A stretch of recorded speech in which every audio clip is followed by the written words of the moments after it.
የዴዚ እናት ጎን ነበርኩኝ። ኦኬ ለምን እንደዛ ታደርጋለች የሚለው ማለት ነው። አሁን ላይ ደግሞ ሁላችንም በአገር ቤት ማለት ነው ስለ ዴዚ እናት ልነግራችሁ ፈልጌ ነውና በነገራችሁ ላይ ሀገር ቤት አቡ ስትባሉ አላገባም ብላችሁ ቤተሰቦቻችሁን አስቀይማችሁ የጠፋችሁ ልጆች፣ ሁለተኛ ነገር ደግሞ ቤተሰቦቻችሁ ይሄ ልጅ እኮ አይሆንሽም ይሄን ልጅ እኮ አታገቢም ብሏችሁ ጠፍታችሁ ያገባችሁ፣ ከዛም በኋላ ደግሞ በስተመጨረሻ የተጋባችሁ ላስታውሳችሁ ብዬ ነው። እሺ ሁሉም ሰው ቤተሰብ አልፈቅድም ሲል ጠፍቶ ያገባል አይደለ?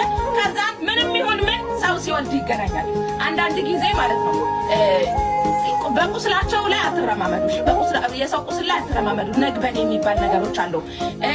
ሁለተኛ ነገር ደግሞ አንቺም ያው ስለሆንሽ ማለት ነው አንድ ወንድ ልጅ ስንወድ ስናፈቅር ቤተሰቦቻችን በእንትንም አለ እናትና አባትህን ትተህ ነው የምታገባው። ገባህ አይደለ? ምክንያቱም ከባልህ ጋር ነው የምትኖሪው፣ ከባልሽ ጋር ነው የምትኖሪው። ሶ